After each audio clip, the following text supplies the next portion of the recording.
नमस्कार, मैं हूं संजय मिश्रा और आप देख रहे हैं नवभारत टाइम्स ऑनलाइन और नवभारत टाइम्स एंटरटेनमेंट। इस समय हमारे साथ हमारी बेहद खास मेहमान है। एक नई वेब सीरीज जो आने के लिए तैयार है, रिलीज के लिए तैयार है, कर्मयुद्ध, जिसके स्टारकास्ट है इस समय राजेश जी, अंजना सुखानी जी, सौंदर्या। आप तीनों को बहुत बहुत स्वागत है और शुभकामनाएं। सीरीज का जो प्रोमो आया है खूब देखा दिखाया जा रहा है और खूब बातचीत हो रही है इस बारे में, तो शुभकामनाएं और स्वागत।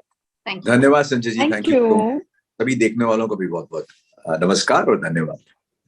क्या बात है। तो राजेश जी स्क्रीन पर दिख रहे हैं, उन्हीं से सवाल करते हैं कि आपके शब्दों में कर्म युद्ध। जी, कर्मों का युद्ध है।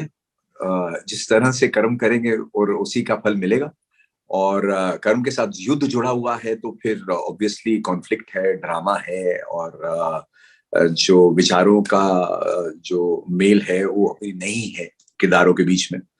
और रॉय परिवार की कहानी है, और क्या होता है उनके साथ गेम ऑफ पावर में। और इंसान कभी कभी ये सोचता भी नहीं है कि किसी चीज को पाने में, किसी चीज की हासद में, जिसको कहते हैं लालच में, वो क्या क्या कर गुजरेगा उसे खुद भी नहीं पता होता है। और इस तरह से ये परतें खुलती हैं हर किरदार की, और बहुत ही इंट्रीगिंग ड्रामा है। और मैं खुद भी एक दर्शक हूं, तो मैं भी देखता रहता हूं सारे कार्यक्रम और सारे शोज। मुझे नहीं लगता है कि काफी वक्त से ऐसा कोई शो आया है अभी तक।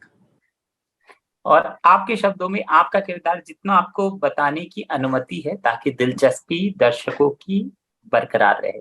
आप हमारी व्यथा समझते हैं कि हमारी अनुमति की बहुत बड़ी व्यथा है यहाँ पे, ज्यादा नहीं बता पाएंगे। इसमें दर्शकों की दिलचस्पी की बात भी बहुत छुपी है, इसलिए हाँ। जी। सो उसमें मेरे किरदार का नाम है वरदान रॉय, और जैसे मैंने कहा कि रॉय परिवार की कहानी है, तो वो इसका एक पूरा एक यात्रा है कि कहाँ से वो शुरू करता है और इतना बड़ा एम्पायर खड़ा करता है, और कहाँ से वो शुरुआत करने के बाद जब ये सारी चीजें होनी शुरू होती हैं तो वो एक पावरफुल आदमी से पावरलेस आदमी हो जाता है। तो ये उसका एक ग्राफ है, और उसके साथ क्या क्या हो रहा है, उसकी पत्नी के साथ क्या क्या हो रहा है, उसके भाई के साथ क्या क्या हो रहा है, ये एक मेन प्लॉट है कहानी का। जी, अंजना जी की तरफ रुख करते हैं। अंजना जी, आपके शब्दों में ये सीरीज। राजेश जी ने एक्चुअली बहुत खूबसूरती से बताया कि ये सीरीज का क्रक्स क्या है, पर मेरे शब्दों में मैं ये कहना चाहूंगी कि हर परिवार में मनमुटाव होते हैं, हर परिवार में कोई किसी न किसी तरह की अनबन होती है, और जहां पर अथाह पैसा हो, जहां पर प्रेस्टीज हो बहुत ज्यादा, वहां पर एक पावर गेम भी बहुत जरूरी हो जाता है।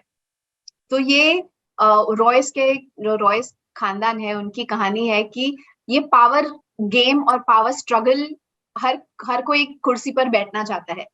और जब ऐसी चीजें होती हैं एक परिवार में जिनका स्तर बहुत ऊंचा होता है, सोसाइटी में स्टेटस बहुत बड़ा होता है, वहां पर कहीं ना कहीं क्राइम भी होते हैं, जो बहुत अनसुनी सी बात नहीं है। ये हम रियल लाइफ में भी देखते हैं कि बहुत बहुत बड़ी बड़ी कंपनीज, बड़ी बड़ी फैमिलीज में फाइनेंशियल डिस्प्यूट चल रहे हैं, या किसी की मौत हो गई, अब वो क्या कहते हैं उसे, गद्दी पे कौन बैठेगा, या ऐसे सर्कमस्टांसेस में मौत हुई जो नेचुरल शायद डेथ नहीं थी। तो ऐसे बहुत सारे सवाल उठते हैं, तो उसमें ऑफ कोर्स सॉल्व करने के लिए फिर आपको इंस्पेक्टर गोगो भी चाहिए। सो मेरा किरदार एक सीबीआई ऑफिसर का है, जिसका नाम है मोनिशा रे, और उनकी फिर एंट्री होती है इस परिवार में एक इन्वेस्टिगेटिव इंस्पेक्टर की तरह की, क्या हुआ है, कैसे हुआ है, क्यों हुआ है, और किसने किया है। तो ये जो पावर का जो जोर चल रहा है अलग अलग रॉय परिवार के सदस्यों से, तो उसका जैसे एक प्याज होता है ना, तो एक एक लेयर करके आप निकालते हैं तब आपको अंदर का कोर मिलता है। तो कुछ ऐसा ही एक किरदार है कि वो अनलेयर कर रही है हर चीज को, हर एक लेयर को पील कर रही है देखने के लिए कि अब आगे और क्या, अब आगे और क्या, क्योंकि ये गुत्थी इतनी उलझी हुई है कि एक प्लॉट है स्ट्रॉन्ग, और फिर उसके बहुत सारे सब प्लॉट्स हैं, कि सिर्फ ऐसा नहीं कि एक लीनियर कहानी चल रही है, इस कहानी के आसपास भी और बहुत सारी कहानियां चल रही हैं। फिर उसके अलावा ये जो एक इंस्पेक्टर है उसकी अपनी खुद की एक जर्नी चल रही है। सो आई थिंक बहुत ही इंटरेस्टिंग और एंगेजिंग प्लॉट राइटर और डायरेक्टर लेकर आए हैं यहाँ पर। क्या बात है। तो इस पारिवारिक पावर पॉलिटिक्स में क्या आपको फंसा लिया जाता है कि आप ईमानदारी से काम कर रही हैं लास्ट तक? अब ये कैसे पता कि मैं ईमानदार हूं या नहीं, कि मैंने कुछ ये गुत्थी सॉल्व की कि नहीं, ये तो मैं बता नहीं सकती, पर डेफिनेटली जब आप देखेंगे तो आपको समझ में आएगा। देखिए, हर इंसान ब्लैक एंड व्हाइट नहीं होता है, ना ही कोई सिचुएशन ब्लैक एंड व्हाइट होती है। हर जगह कहीं ना कहीं, चाहे छोटा चाहे बड़ा, ग्रे का शेड जरूर होता है। तो आई थिंक इसमें भी हर किरदार में कहीं ना कहीं एक ग्रे शेड भी है। अब वो ग्रे शेड चाहे पुलिस हो, या चाहे रॉय परिवार के हो, या रॉय परिवार के आसपास के एसोसिएशन हो, तो आई थिंक ये गुत्थी तो तभी सुलझेगी जब एपिसोड सारे रिलीज होंगे 30 सितंबर को। क्या है सौंदर्या जी, आपकी तरफ रुख करते हैं और आप बताइए आपका किरदार किस तरह के लेयर्स और किस तरह की पॉलिटिक्स, पावर पॉलिटिक्स से जूझ रहा है इस परिवार में?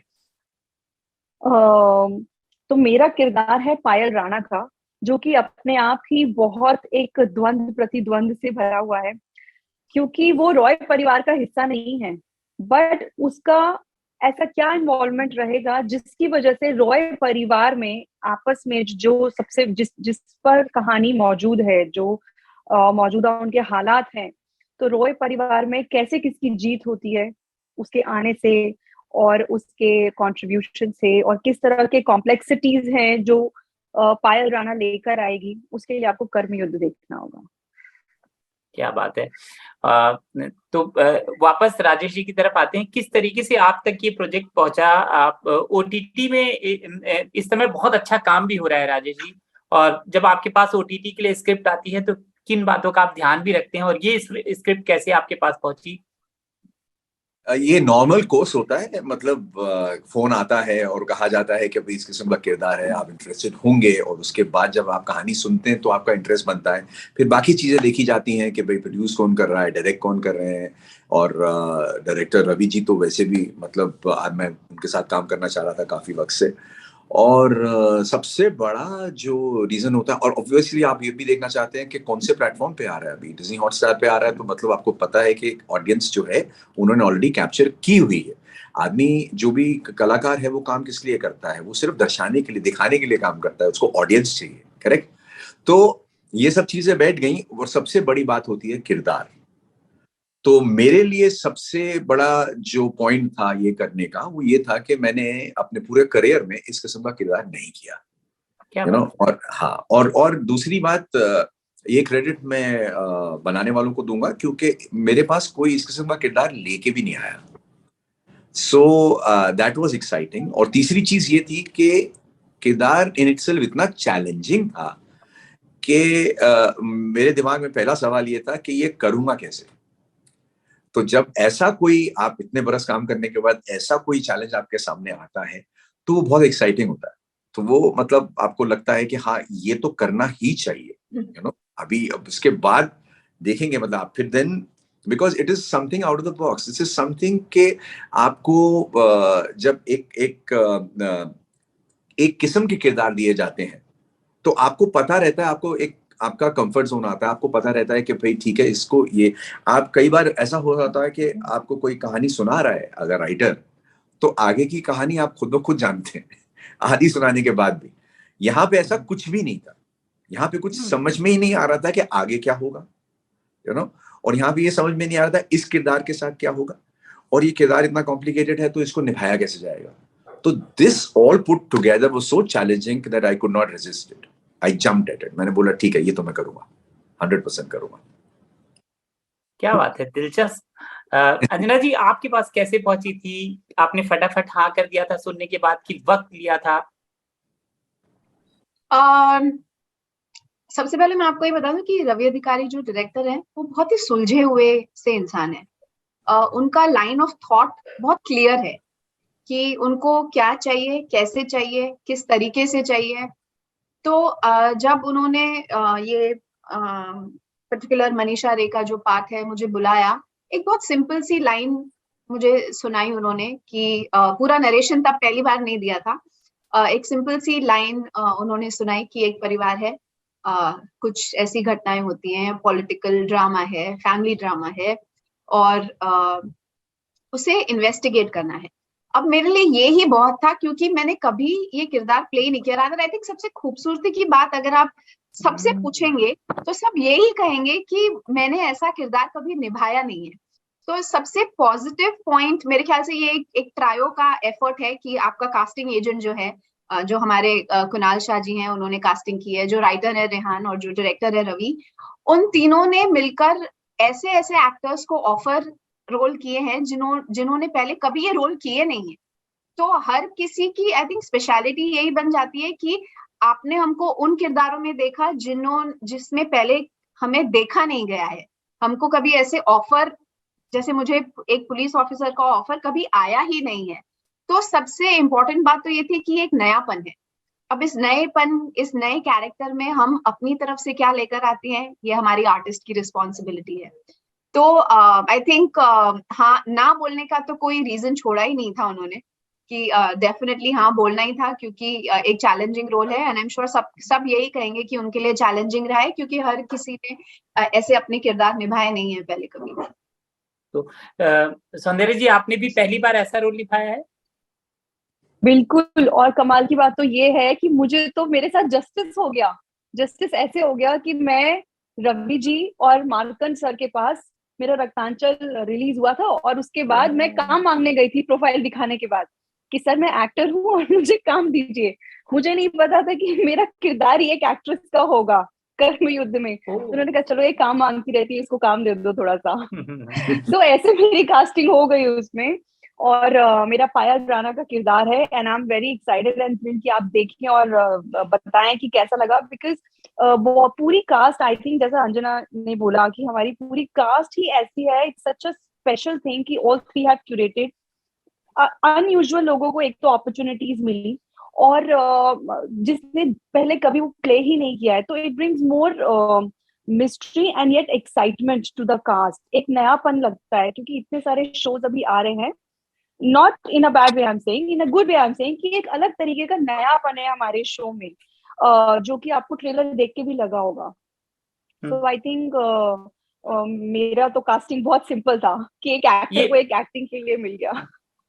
अब पायल राणा को आपने बहुत ज्यादा इलैबोरेट नहीं किया, बहुत अच्छे से डिस्क्राइब नहीं किया। क्या आप जानबूझ के इसको छुपा रही हैं क्योंकि कहीं जिस्ट है इसमें, आप कुछ बता देंगी तो? ऑफ कोर्स अगर मैं सब बता दूंगी ना, आप हमारा शो देखोगे ना, दोबारा इंटरव्यू लोगे संजय जी। तो आपको शो भी तो देखना है। बट हाँ, ये है कि पायल राणा का जो कैरेक्टर है वो लार्जर देन लाइफ है, उसकी अपनी कॉम्प्लेक्सिटीज हैं।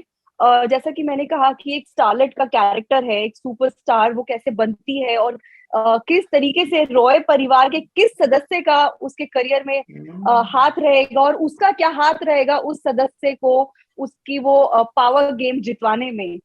सो वो मैं मिस्ट्री कैसे खोलूं अभी। बोल दी। तो जाते आते हम एक एक सवाल आप लोग पूछेंगे दर्शकों को, मतलब कि ये किरदार कैसे क्या करता है, मतलब अपनी तरफ से, ताकि मैं उसका प्रोमो काट के उसमें डाल सकूं। तो राजेश जी से शुरू करेंगे। एक सवाल मतलब आप क्वेश्चन मार्क छोड़कर जाएंगे कि क्या होता है। तो शुरू करते हैं, राजेश जी, फिर सौंदर्या जी, फिर अंजना जी। राजेश जी। दर्शकों, आप सबसे मेरा सिर्फ एक ही सवाल है। आप मुझे ये बताइए कि वर्धान रॉय के साथ जीवन में क्या होता है जो नहीं, इसको एक बार फिर से फॉर्मुलेट करते हैं भाई। मतलब क्या होता पे ही छोड़ना। आप चाहो तो सर, आप ना चाहो तो एक लाइन की कहानी सुनाकर, रूपरेखा सुनाकर सवाल पूछ सकते हैं, या जो भी। जैसे कि आप मुझे एक उदाहरण दे दीजिए ना। कैसे? जैसे कि मैं इस तरह की जो सीरीज होती है, तो उसमें मैं ट्रेलर में कहानी कुछ पता चल जाती है। तो क्या रॉय परिवार में आपका जो किरदार है वो गद्दी पर बैठता है? जैसे बहुत साधारण सी बात है, लेकिन आपने किया है, जिया है और पढ़ा है। तो गद्दी पर क्या आपका किरदार बैठता है, सफल होता है? क्या वो बाकी लोगों को मात दे पाता है? इस तरह नहीं, मैं तो ये बोलता हूँ, मतलब जैसे 3 किरदार हैं रॉय परिवार के अंदर, भीष्म रॉय, वर्धान रॉय और इंद्राणी रॉय। हाँ, इन तीनों में से गद्दी पे कौन बैठता है? ये भी तो हो सकता है। करेक्ट? ये पूछ लिया जाए, आपसे पूछ रहा हूं मैं संजय जी। जी जी बिल्कुल। आप इसके मास्टर हैं, आपने जिया है किरदार को, तो आप बेहतर समझ पाएंगे कि कहाँ पे मतलब चोट किया जा सकता है। और आपसे अच्छा सर, आप तो मतलब मास्टर आदमी हैं। चलिए अब इसको इस तरह से करते हैं। शुरू करें? जी सर, रोल। दर्शकों, मेरा आपसे एक बहुत ही सीधा सा सादा सा सवाल है कि कर्म युद्ध में, इस कर्म के युद्ध में जीत किसकी होती है? भीष्म रॉय, वरदान रॉय या इंद्राणी रॉय? बताइए जरूर। Saundarya ji. It's so difficult. Yes, it is. Suddenly मुझे लग रहा है मेरा कैरेक्टर सच में कॉम्प्लेक्स है या हमने मेहनत नहीं की। अच्छा, सो कर्म युद्ध में, जिंदगी के इस कर्म युद्ध में पायल राणा किस हद तक जाएगी अपने मुकाम को हासिल करने के लिए? क्या वो रॉय परिवार का साथ देगी या नहीं? इसके लिए आप देखिए कर्म युद्ध। अंजना जी।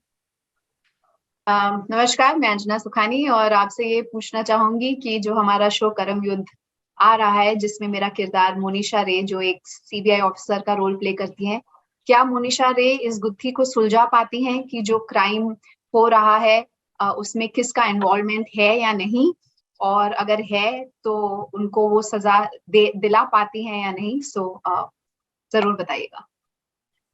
हमसे बात करने के लिए आप तीनों का बहुत बहुत शुक्रिया, और एक बार फिर से ढेर सारी शुभकामनाएं आपके शो के लिए। Thank you. बहुत बहुत धन्यवाद। Thank you Thank you so much.